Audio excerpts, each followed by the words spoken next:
For today's video nga ay usapang ayuda dito sa Japan. At plano kong pumunta sa City Hall para asikasuhin yung Jumang o 100,000 yen na ayuda dito sa Japan. Namigay na naman kasi ang government ng Japan ng 100,000 yen para sa mga low income. At oo, tama nga kayo ng pagkakarinig, para sa mga low income yun. Sa taong 2023. At napadalahan nga ako ng notice last week.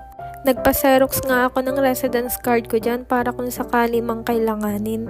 Andito na nga ako sa City Hall. Medyo kinakabahan nga ako dyan kasi magninihongo na naman. Hindi pa naman ako magaling magnihongo.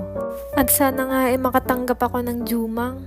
Malaking tulong din kasi yun lalo pat wala naman akong OT. At dito nga ay magtatanong ako kung saan ang counter na dapat kong puntahan. At ang sabi nga niya sa 4th floor daw. Meron daw akong makikitang button doon at pindutin ko para may lumapit daw sa akin na staff na mag-aasikaso sa akin. O diba naintindihan ko yung nihongo kahit papano. Tamang hi arigato gozaimasu lang ang nasabi ko. Para sa ayuda gumagaling ako magnihongo ba? Kahit mapalaban sa nihongo, sige go lang, push. Sayang naman ng 100,000 yen kung hindi ko aasikasuhin, diba? Nakababa na nga si Ubachang at ako na lang mag-isa dito sa elevator. Oops, outfit check! Hinahanda ko na yung sarili ko para sa mga sasabihin ko. Baka kasi may mga itanong sa akin na hindi ko maintindihan. Andito na nga ako sa 4th floor at hinanap ko na yung button na sinasabi ni Lolo.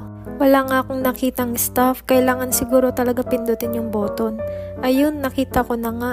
Meron naman palang nakalagay na English. Very good, Japan. Na naman hindi kami mahirapang mga foreigner. At alam nyo ba, nasa 5 beses ko yata pinindot yung button na yan. Naka-break kasi yata yung staff kaya walang dumadating. Mga 10 minutes akong nag-waiting dyan. Nag-video-video na nga lang muna ako habang naghihintay. Naghihintay din sana ako ng makakasabay ko dito. Kaya lang walang dumating, mukhang ako lang mag-isa.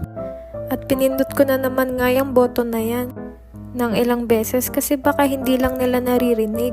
May naririnig kasi ako sa kabilang room na nagkwekwentuhang mga staff. At maya-maya nga ay dumating na yung staff na mag-aasikaso sa akin. And yes, finally, makaka-receive ako ng Jumang o 100,000 yen. Salamat talaga Japan. Sana merong ganito din sa Pilipinas, no? Diyan bye-bye!